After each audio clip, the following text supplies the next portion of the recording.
monies would go for. Absolutely. Thank you very much, Commissioner, and thank you all for your consideration of this important levy. Just by way of a bit of history, this .9 mil levy was originally placed on the ballot in 1976. It has been continually renewed or replaced by Lake County voters over this period of time, and we are seeking a renewal of this .9 mil levy.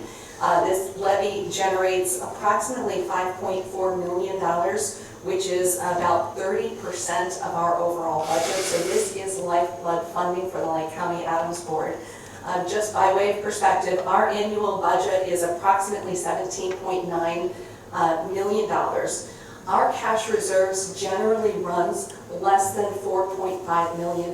So we have about 3 months operating in the bank at any time. That is our only cash reserves. We don't have a separate nest egg. We don't have a separate pot of money. That is where our reserves are on a typical monthly basis. Our administrative overhead for our board operations is about 7%. The statewide average of the 50 Adams boards across the state is 8.8%. So we're very proud of the fact that we run very, very lean. And the majority of the funding that we bring in goes out to our 16 providers across Lake County and the over 90 distinct services that we offer throughout the county. So again, this .9 mil levy will generate about $5.4 million. We are looking to renew the levy at this time. It was most recently renewed by Lake County taxpayers in 2014.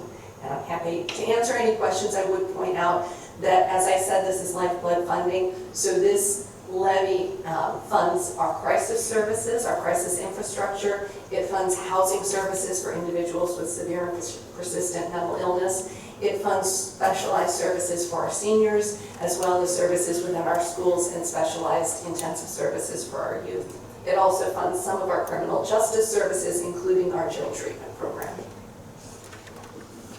Thank you. Would any members of the Adams Board like to add to Executive Director Fraser's statement?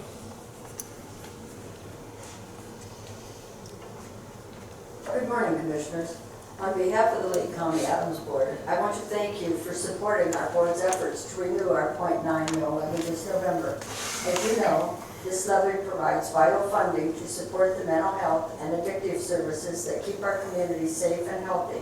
As fellow taxpayers, our board members are committed to ensuring that levy dollars are invested in services and supports that are efficient, effective, and accountable.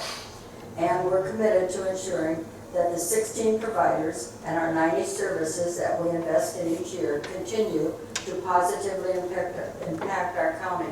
Again, on behalf of the Adams Board, thank you for your continued support. Thank you. Any other members wish to speak?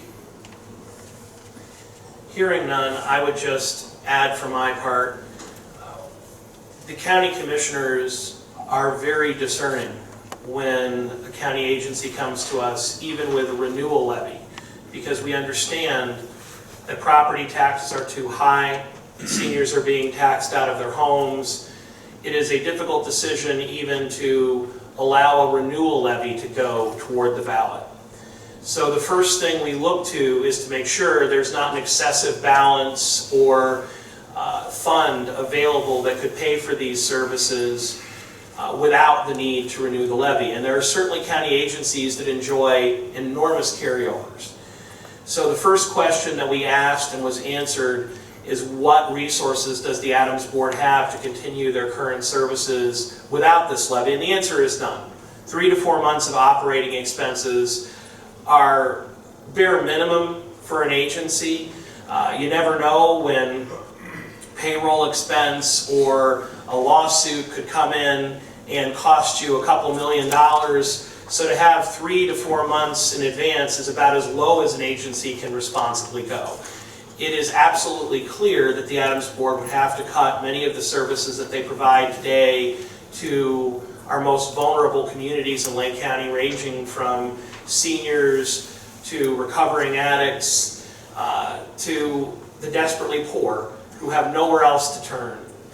And for my part, the one incidence that sticks in my mind is when I was a city councilman, and no matter how good we are, no matter what we do for our most vulnerable populations, we'll never do enough. We will never save everyone. But I remember we were working very hard to renovate the park for the kids behind City Hall. We were trying to do it with a net zero cost to the budget. And we found out that there was a group of volunteers in Willoughby Eastlake Public Schools that called themselves the Gang for Good. And they were essentially the welding club for Willoughby Eastlake. They went through the welding program. Their goal was to be welders when they graduate, but they would do free projects.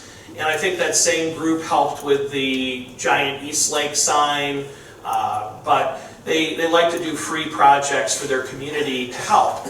And they did an entire jungle gym, which is still behind Willoughby Hills City Hall this day, for free. They were able to get parts donated from parks that didn't need them anymore, re-welded them together like it was brand new, and to this day our kids enjoy a free jungle gym and park because of that Gang for Good.